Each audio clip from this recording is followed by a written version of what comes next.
Thank you. Thank you so much. So we do have a presentation and I'm going to go ahead and share it. If this works. Can people see that?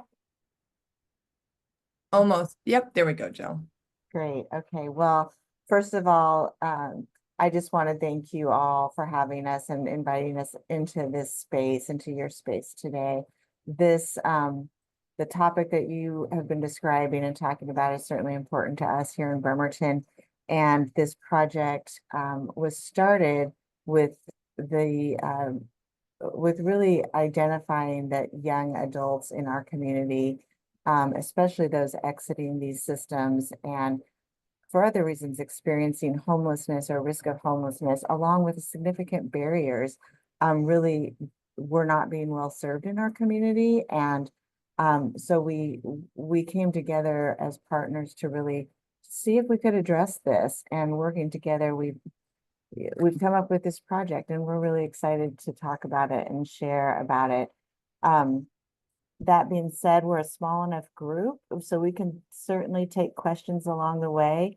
I will try to keep an eye on the screen if somebody has their hands up. But if I don't see you and you have a question, please just type up and we'll see if we can answer your questions. So I'm here with my good friend, Abigail Stevenson. As Jim said, Abby's from Kitsap Mental Health Services, and I'm from Bremerton Housing Authority. And we are true partners on this project and others in our community as well. So Evergreen Bright Start. So Evergreen Bright Start is a brand new apartment complex in downtown Bremerton. And it is specifically for young adults ages 18 to 24. There is 30 units here, but we will be using 24 of them to actually house these households, which could be individuals or families with children. And then we will have 6 units that will be set aside for services and on-site resident managers. At Evergreen Bright Start, our goal is to really combine holistic resources with housing so that we are meeting young people at the place where they live to receive the services that they need. Kitsap Mental Health Services will have 3 offices on site, and they'll be providing mental health care and outpatient health services. But we'll also bring other resources from our community in, such as employment assistance, educational opportunities, life skills training, childcare. Just, you know, as we bring people into this housing, we'll assess them for what they need, and we'll make every effort that we can to meet those needs. Just a little bit about Kitsap County. So in Kitsap County, we are the 2nd most expensive place to live in the state of Washington. If you don't know, we're kind of right across the water from Seattle. So you can get to Seattle very quickly using either the ferry or the Kitsap Transit fast ferries. That's created some challenges in our community because we have a lot of people who love to live here. It's a beautiful area surrounded by water. But they can work very easily in Seattle, and they can make Seattle wages and live here in Kitsap, which has really driven up the cost of housing. And we have estimated that we have a shortage of over 24,000 housing units, and that it's pretty expensive to live here. 1-bedroom fair market rent will cost you almost $1,600 a month, and a 2-bedroom close to $2,000. So I just bring this up because when you're a young adult and you're facing homelessness and you're living in this expensive area, it makes it nearly impossible to have a place to live. So at Bremerton Housing Authority, we spend a lot of time on strategy. We think it's really important that when we take on an initiative, that we do it for a reason, that it is addressing something that we are a need that we're trying to meet. For a while, we've had these 4 focus areas, and when we take on a project, we make sure that they fit into these focus areas, 1 or more. And once we've made that decision with our board, we apply these guiding principles of leading with equity. We want to be data driven. We want to prioritize our customers, and we want to collaborate at all levels. We feel like having a strategic mindset has really helped us have a unified approach to really meeting our goals and rising to the challenges that we have. And in this particular project, it was really focus area 2, which was cultivating strong relationships with our community in order to really serve an underserved population. But we knew we couldn't do it without that collaboration, because while we are experts in housing, we are not experts in services, and we did not want to simply provide housing. We didn't think it would work for this.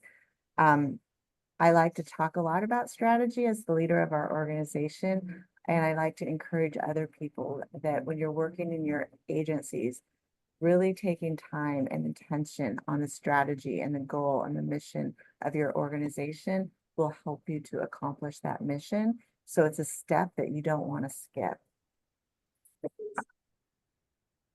As I talked about here in Kitsap, we have a lot of community partners. It's, in fact, when I came to Kitsap about 3 years ago, I was quickly invited to the Kitsap Housing and Homeless Coalition. And there I was told that in Kitsap, partnerships are our superpower. And I've said it in many presentations that I believe that to be true. And I've never seen it so impactful as I've seen it here in Kitsap. I have talked and met and am close to many people from all of these organizations. And one thing that we are trying to do in Kitsap is address our housing needs all along the continuum of care. In the past, I think different organizations, including the Housing Authority, have kind of stayed in their lane. And we're finding now that we can't just stay in our lane, because doing it on our own has not moved the needle. Doing it with our partners is starting to move the needle.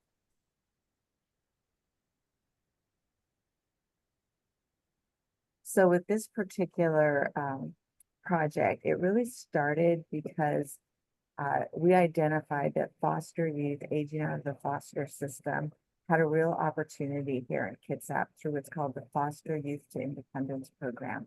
So the foster, and we call it the FYI program. So the FYI program is a program that provides a housing choice voucher to youth aging out of foster care that are qualified for that voucher. So they can take that voucher, they can go into the private market, and if they can find a place to live that will accept that voucher, they'll have rental assistance, basically meaning they'll pay 30% of their income towards their rent, and then the housing authority will pay the rest.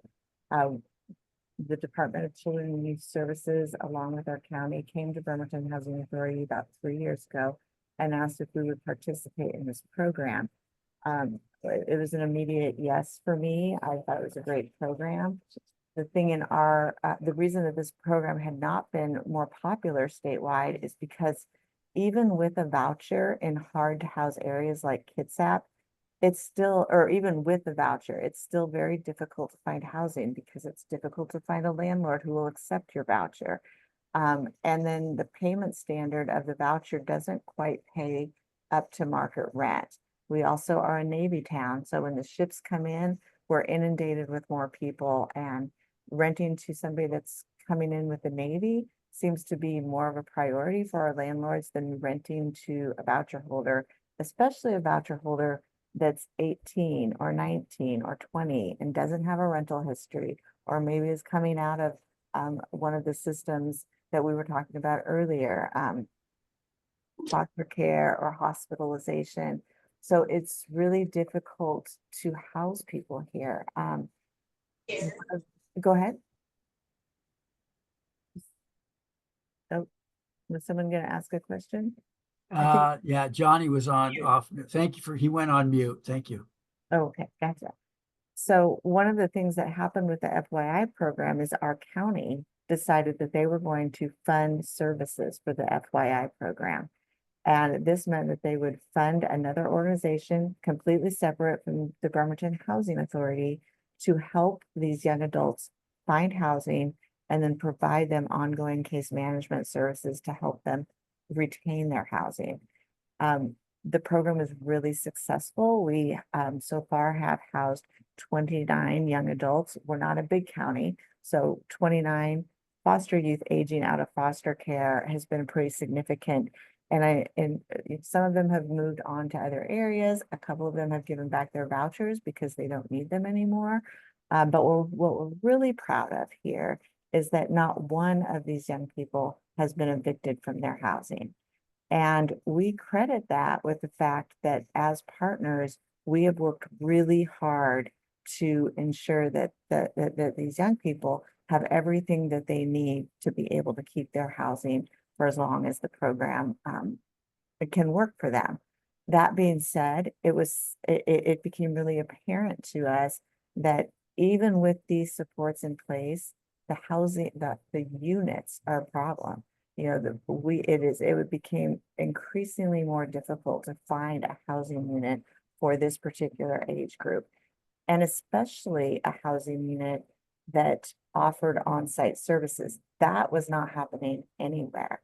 And so we started reaching out to different partners. Kitsap Mental Health Services actually reached out to us because they were struggling with serving this population, because even if they were providing their services, if these young people didn't have a place to live, you know, not just the foster youth aging out of foster care, but young adults in this age group in general, the effectiveness of their services was lessened. So when we started really talking with our partners, we discovered that this was a bigger issue than just one agency was dealing with. This was an issue that many agencies in our community were dealing with, and an issue also that people really wanted to address. And so we formed a small group, and we started meeting on a regular basis and deciding, how are we going to, well, first of all, what are we going to do? And second of all, how are we going to do it? And I think early on, we decided that we wanted an apartment complex. We wanted a building where we could have apartments and where we could offer on-site services. And we wanted it to be, you know, a newer building. We didn't want to have something that was just going to be more maintenance and more problems for us. So we decided that we were looking for a new building. And we also decided that each one of our agencies has a skill set and a core strength. And if each one of our agencies could focus on that skill set and on that core strength, we could lessen the overall responsibility of the project, and we could bring a lot more to the project. We're the housing authority. Housing is our core strength. We're not service providers, so we needed service providers to be involved. And I think with that, I do want to turn it over to Abby. I will say that one thing that everybody agreed to is that whatever the skill set or the service or the resource that they were going to concentrate on and bring to this project was, whatever that was, each agency was going to be responsible for funding it. And that was a very important concept, because if the housing authority was trying to fund services, that's going to take away from us trying to fund the acquisition of the building. And so the first funding we actually got for this project was not for funding the acquisition of the building. It was for services. And that was important because that really got people interested in other funding. So Abby, would you like to speak a little bit to the funding of the services that we went after, or that I should say you went after? Yeah, no, absolutely. Yeah, so I think, well, just building on what Jill said, I think, you know, one of the first things too that we decided to do when we were kind of delineating who is good at what and how we're going to search for funding, is there was also this shared agreement that we were no longer competing for funding as a collective group of individuals. We weren't going to be fighting for these same funding streams. Instead, we spent a lot of energy in these meetings helping each other write shared grants. Even though the money landed with an organization, we all helped each other out to prepare these grants and to speak to the services that we were going to be delivering. So I think the first avenue of funding that we got that really started us off on this path was the Youth Homelessness Demonstration Program funding through HUD, and it was in partnership with, it is in partnership with the Office of Homeless Youth over there in King County. But it helped us plant the seeds, because for those of you who have been involved in that process, you're aware that it involves conferences where community partners get together. It also, there are conferences that are led by youth with lived experience with homelessness.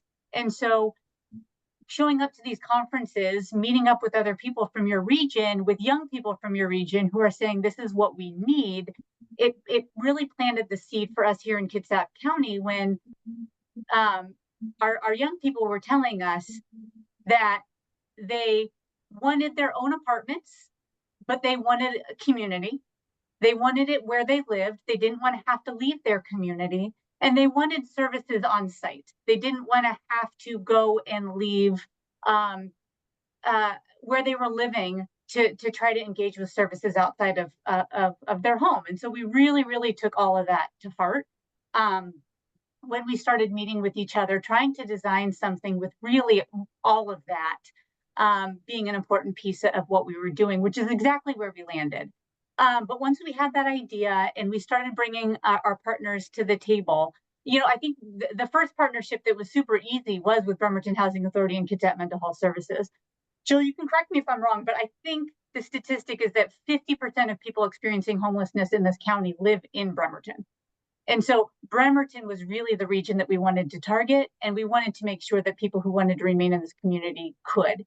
And so after we got this group of people together, I don't know, Jill, if you want me to share all of our community partners in this or not, maybe we'll get to that later. But we got this group together, and then when we started writing grants, this homeless youth, this YHDP funding that helped fund the social services, opened the door to another funding stream called Healthy Transitions through SAMHSA. And that really helped us at Kitsap Mental Health do capacity building. And we had access to that funding because we were able to show in that grant the community effort that was happening in the project that we were working on.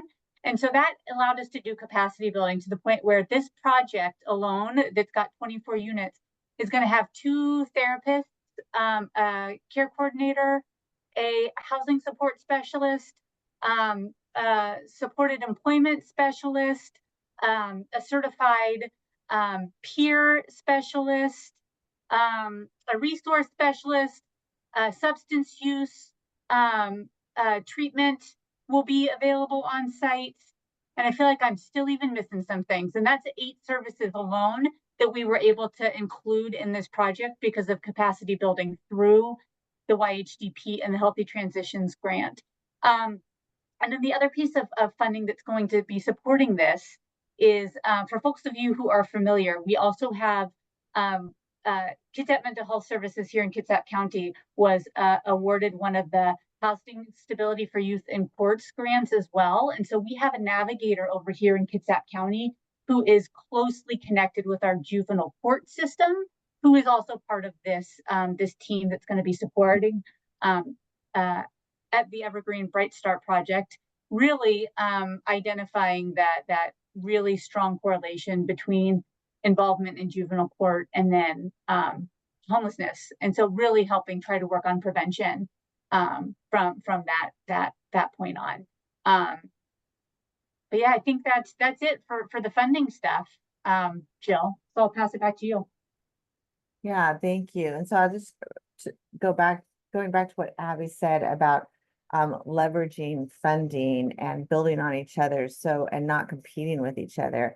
So one of the things that once we identified a building, and there's a whole story there that I'll just skip over now, but we did find a building, and we found a developer who believed in our project and agreed to complete the building before we even entered into a purchase and sale agreement with him, and to not do any pre-leasing, because obviously we didn't want to buy a building that had been leased out.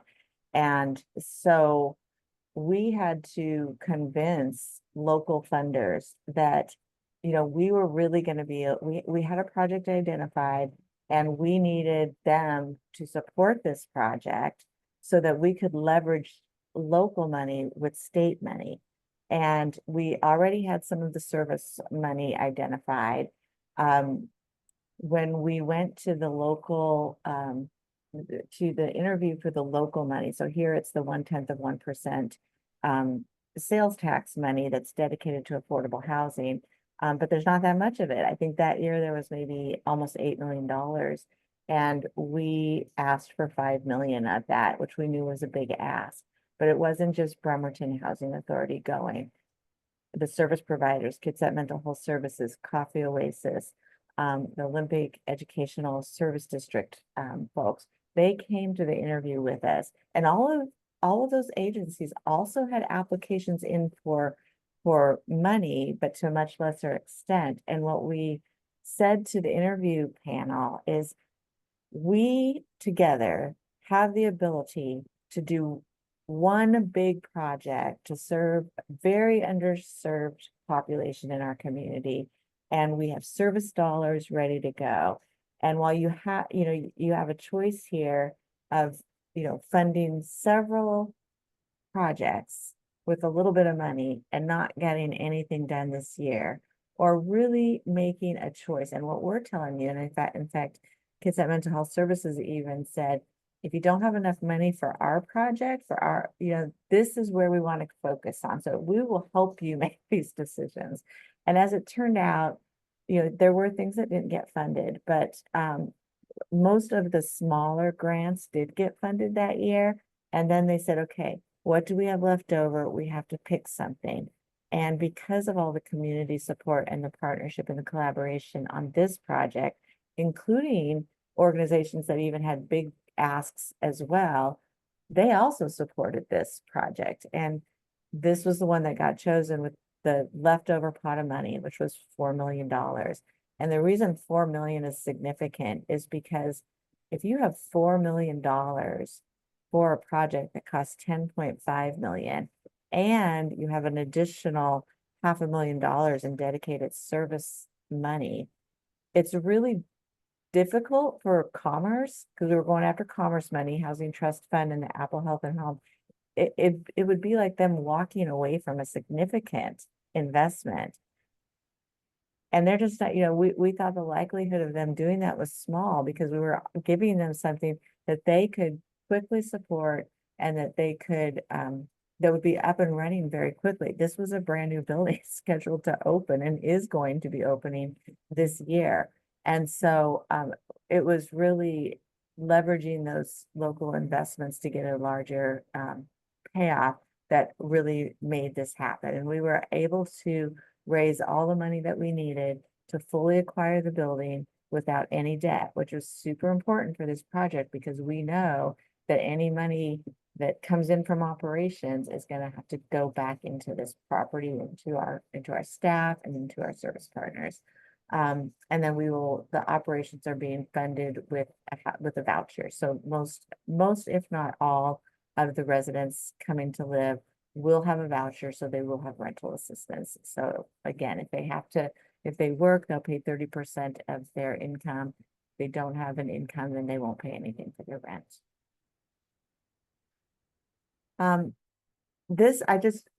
After this slide, we're going to talk about the partners on this project, but I really want to take a minute to talk about how, when you have a project like this, how you really want to talk about it. One of the things that, here we have the Kitsap Sun, our local paper, and they are very interested in affordable housing. And typically when the Bremerton Housing Authority has a new project, we are not welcomed with open arms into our community, because we're seen as bringing people in that are going to be a challenge for their neighborhoods. And we've tried very, very hard to to show that that's not the case. But with this particular project, when the Kitsap Sun asked if they could do a story, I said, we would love to have you do a story, but we want the timing of this story to be right. So when they asked to do the story, it was before we found out if we'd gotten the money to actually buy the building. And so I said, let's wait till we actually get the grants. And then I encouraged the reporter to write a story, but to remember that people were going to read that story. And if that story, gave our community hope, if it was written in a way that said, hey, we have these people living in our community right now, and they're living in homelessness. And if we have this amazing project and we can provide this housing for these young adults who, by the way, we kind of owe, I mean, we should be taking care of them, then this is a good thing for our community. It's a positive thing for our community. And so I really encourage this recorder to think about this story and to tell this story in a way that was really coming from our hearts of why this is important. We believe that we all are safer if we all are housed. And so when the story came out in the Kitsap Sun, it really made people feel good. It made our community feel like, oh my goodness, we are addressing a problem here. And what a wonderful problem to be addressing. We are young adults without housing. We're going to give them housing, and not just housing. We're going to give them beautiful housing, brand new housing, washing machines and dryers in every unit, and on-site services and education to help them be successful. And that story generated more positive comments and reactions than any other story that they had written in recent history. And they were very proud of that story. And we were very proud of that story. And I think it's important because how we tell these stories really makes a difference. We did door to door under Jim Theophilus was our consultant on this, and suggested some community outreach and how we were going to do it. And I'll tell you, I was nervous going door to door around this building to tell people, this is who we are. This is what we're going to do. You know, please welcome our young adults to your neighborhood. And many who answered their doors had read the story. They knew who we were, and they were excited. And for just a handful, maybe two that were like, oh, we don't know. Even them were like, well, we'll just wait and see. It was hard. The story was written in such a positive way. It was hard to be negative about this project. And it's, really, we have been welcomed, and this project has been welcomed to this neighborhood. Yeah, and can I also say, Jill, one of the other things that I think was really exciting and key about not just this story, but the community engagement in general, is that we got the community excited also to directly contribute to the project and feel proud of that. The units are funded by community members. People donated, artisan guilds donated tables for the units. We had a local quilters guild who made homemade quilts for the units, and we had people getting baskets of stuff together as welcome baskets that would have all the stuff that a young person would need to start off in their new unit.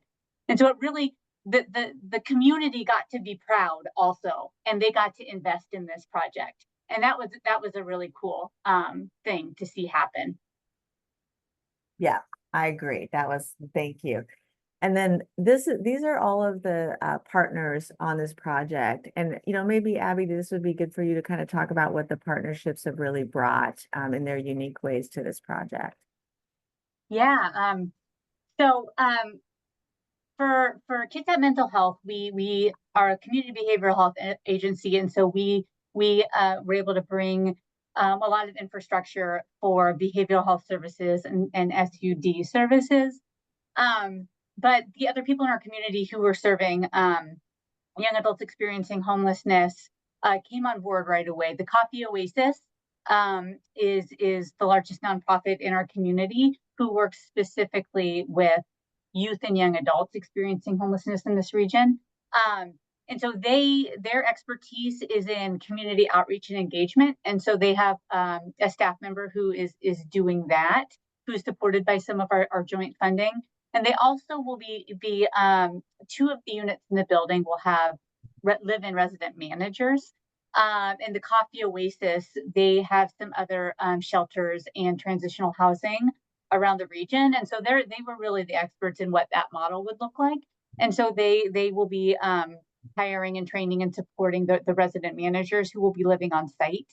Our local educational service district, the OESD, has been a close partner this whole time. They do a lot of school and educational programming for young adults, particularly youth and young adults who haven't been able to access the mainstream school setting. And so they're excited to do some partnership around bringing some academic supports into residents who need them, along with Olympic Community College that is right down the street from where this building is, which is very, very cool. Our local community college invests a lot in the young people in our community. Olive Crest is our partner who supports our FYI vouchers and our youth aging out of the foster care system.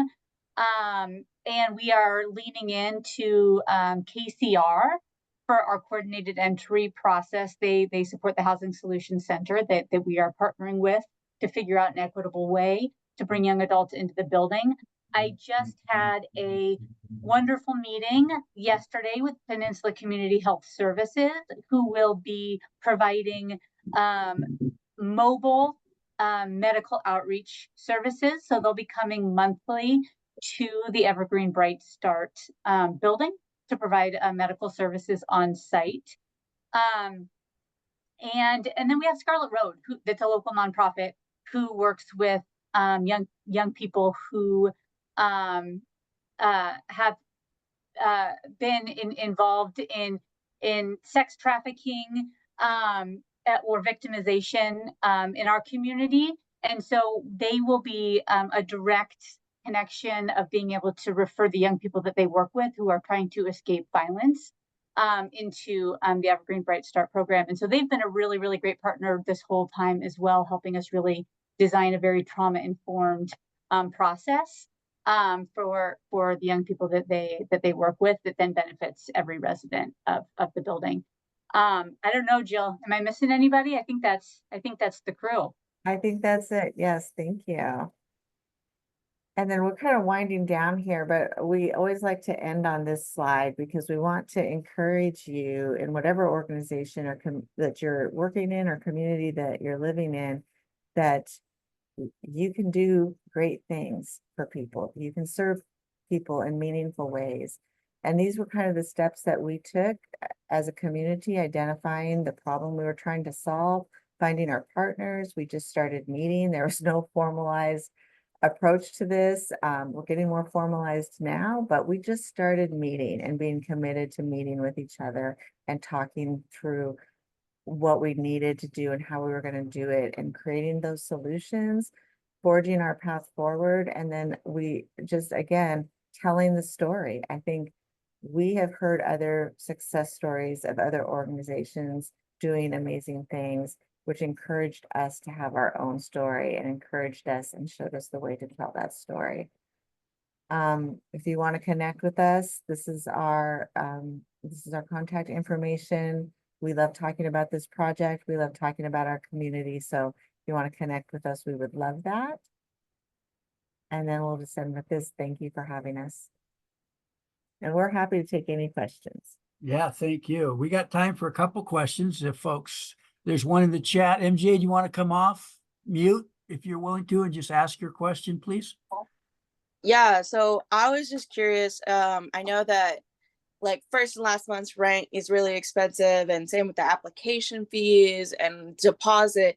Does the program cover it, or does the FYI program cover that? So the FYI program, it will cover some expenses like that, but then we also have other identified sources that can cover things like that. No one will be turned away from this project for lack of having move-in costs. We'll be able to cover that. And then they are, as Abby was talking about earlier, they will be fully furnished. We've already raised, what is it, 50,000 or maybe even more for furniture? Yeah, I think we're closer to 60,000 at this point. Yeah. That's really good. Any other questions? No questions, but just a quick comment and some kudos to you all. And it's interesting that Jill and who's the other one? Abby, sorry. Amazing job. We're up here in Whatcom County. Northwest Youth Services, and what y'all are doing is amazing, and it's so timely that you all are presenting this. And I so happen to join this meeting today because this is exactly what we're doing up here. In fact, we have a show. We're in the very beginning stages, and we have a showcase on in August to rally the community around building a TOP and recovery village style up here. So that's amazing, and it's super validating to know that there's other communities doing this in Washington State. So thank y'all. We Great. invite you to come to Bremerton. Come visit That's our program. That sounds like a far away plan, but I will make every attempt to get out there. I've never even been out there, so A beautiful ferry ride. We're going to take 2 questions. We'll go with Jen and then Charles, please. Thank you. Yeah, incredible work. I guess I wanted, and I don't know if you have this ironed out at all. And I guess this is for everyone, like, what is the criteria of the youth that will be, what would screen in, what would screen out? Especially if this is an individual with mental health issues. And then I would be interested in if you're working with DSHS, or how would one enroll in a program like this? What would it look like? And yeah, thank you. So Jill, you want to take that one? You want me to take that one? Why don't you take that one? This has been a good question, and we have had a lot of struggles, but we are Yeah. getting there. So I'll let you take it, Abby. Yeah, so this one is still, so the referral process is still, that's still ever evolving. We are working through that. But as far as the criteria, really the only criteria is that it's somebody who, the person who is referred is between the ages of 18 and 23, and they're experiencing housing instability. That's really it. We do a significant portion of our funding did come from commerce dollars that dictate that a percentage of the building needs to qualify for foundational community supports, and so which a large number of young people experiencing homelessness would qualify for foundational community supports by the nature of surviving. And so that's young people who are aging out of the foster care system. That's people who are suffering from acute behavioral health symptoms or substance use disorder. So those are not in rule out. In fact, those are we welcome you here. This is that's why we have all these services on site, so that we can bring you in and support you and meet you where you're at. We will unfortunately not be able to work with people who have any sort of significant intellectual or developmental disability. We are not we won't be a facility that can support intensive need in the areas of activities of daily living. But for the most part, we will be open. And Charles, I saw in chat, he had the same question. I guess I'd love to hear the last question then would be how I know you were working hard on it and you got young people's involvement and advice. What's happening with your YAB or your advisory council for the building? Yeah, so part of one of our first, so I think when we started meeting, from our first meeting to acquisition of property was about 15 months. We moved on this really quick once everybody was on board. And we've been meeting every Wednesday for 15 months straight. And so one of the very first things we did was we have a small but mighty YAB. Right now it's only about 3 people, but we are, again, a small community, and this is a new program. And so we are really, really hoping that will build and grow over time. And so they have our small YAB crew has been essential in supporting the development of our policies and procedures. They will be essential when we talk about the development of the culture of the building. Once we start moving young people in, they will have their own community advisory board, just as residents of the building. Young people who are living in the building will be part of the kind of the selection committee, or when young people are referred and we have 20 young people in one spot, we'll have active residents of the building who will be part of the process to bring new residents in. So we really are trying to make it involve young people with lived experience as part of this decision-making community for sure. Is that what you were asking, Jim? Yes, absolutely. Okay. Thank you. Yeah. And I'm going to let one more question. We want to hear about your strategy around equity, making sure you're serving youth of color and queer youth. And as folks roll off, please know we got a very exciting part 2 to this meeting. So please hang with us. But Abby, yeah, what is the strategy to make sure we're serving all young people? Yeah, I mean, I think that comes from our community partnerships. I mean, I think equity in this housing is at the core of what we do, and why one of the reasons why we have such a large community investment in the program. And so my hope, I think the hope of all the partners involved, are that the residents will be representative of the entire community in Kitsap County that needs this resource. Yeah, I mean, I think we've got lots of people at the table right now supporting this program and supporting the referrals into this program and case managing the young people who will be involved. Yeah, thank you. As Jill alluded to, I had a very small role in working with these awesome folks. And I know that youth and young adult involvement and equity was a big part of the conversations that were had. So I know there's an intentional strategy there. So I want to say thank you very much. You're welcome to hang with us. Sarah's got some great input and young people to share about talking to young people about the housing that North Star is working with Healthcare Authority to start. So I want to say thank you so much to Jill and Abby, and we expect to invite you back for updates. And with that, I'll turn it over to V. Yeah, thank you so much for all of that. I know y'all are trying to formalize the process, and I think just the energy you bring that's like a little less informal is what gets all of our attention and gets us excited for this. So thank you.